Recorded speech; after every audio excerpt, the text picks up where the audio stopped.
This is Gareth Southgate, and this is the Three Lions podcast.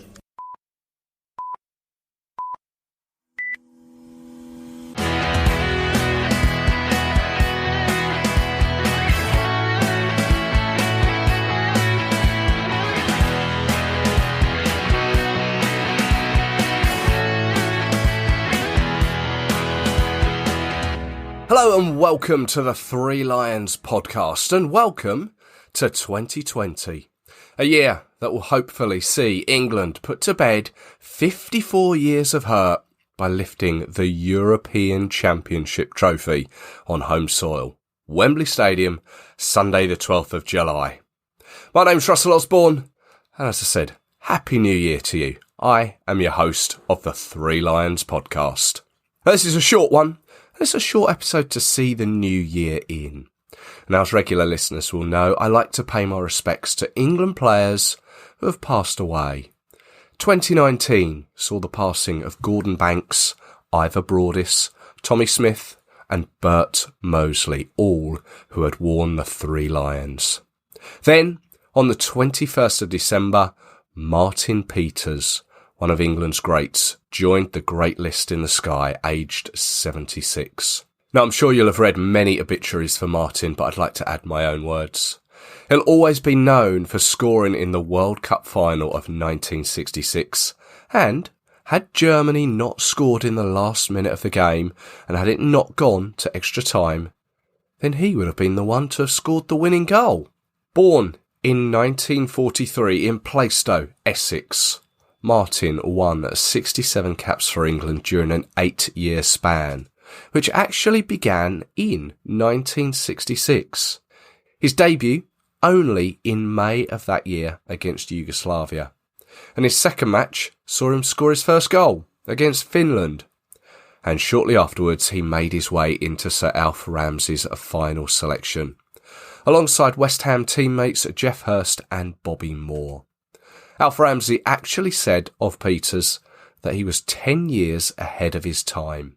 Now, he didn't play in the first group game against Uruguay, but did play against Mexico and kept his place up to and including the final. As I mentioned, scored against Germany, a half volley that came to him from a deflected Geoff Hurst shot.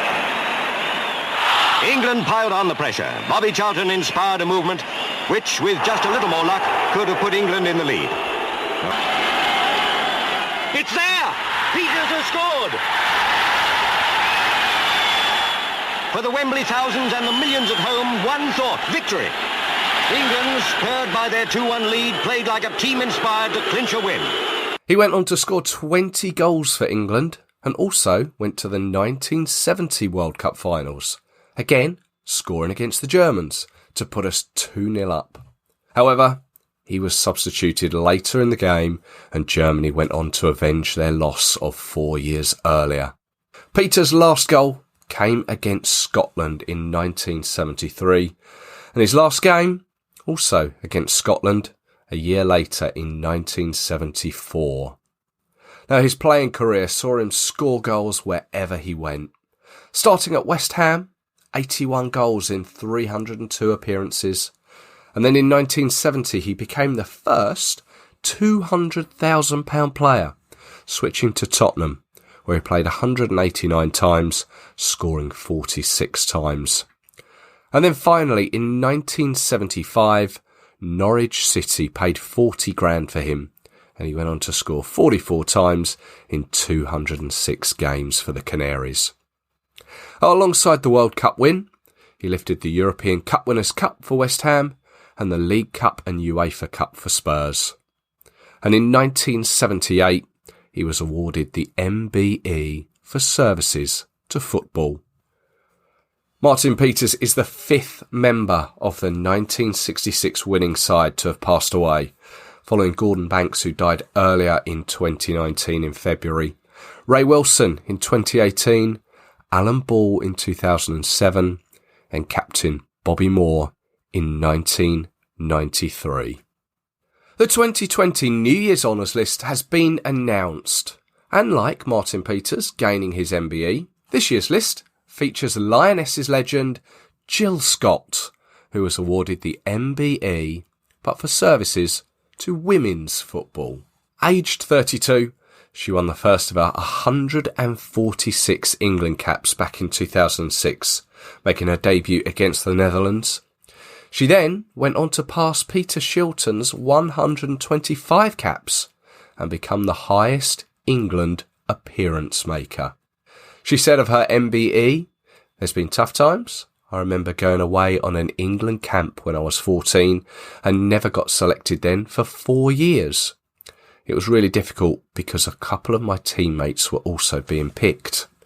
Standing here now, I think I've got 146 caps for England, so I'm glad to have made that decision not to quit." And then speaking to the Telegraph newspaper, Just sounds surreal, to be honest. Obviously seeing my name alongside the people that are on that list. Who would have thought? 7-year-old girl from Sunderland who fell in love with the game of football now has herself a trip to the Palace. Jill currently plays for Manchester City's women, and she scored 25 times for the Lionesses and was also part of the Great Britain side at the 2012 Olympics.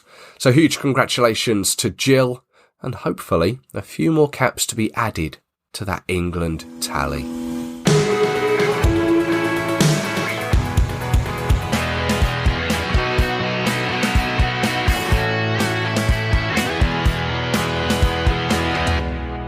So a new year in always means setting some new plans in place. Some you follow through with, some fall by the wayside. In the run-up to the European Championships this year, my plan is to look back over the Euro tournaments that England have played in and speak with supporters who were there, hearing their memories and experiences. And we'll start that very soon with England fan Les Gasson and his trip to Italy for Euro 1980. Stay subscribed and it'll find its way to your ears in the next few days. A great way to start 2020. I'm sure you'll agree. Don't forget, you can find all the previous episodes at threelionspodcast.com and your usual podcast provider. If you're on iTunes, a review would be great. Supposedly, the more reviews means more people are able to find the podcast. And with this being a big year for England, that'd be great. Why not make it your New Year's resolution? And if you have any suggestions going forward, please do drop me a line. You can find me via Twitter at 3lionspodcast or the Facebook group. Just again, search 3 Lions Podcast. So that next episode that follows England at the European Championships drops on Monday, the 6th of January. So until then, cheers!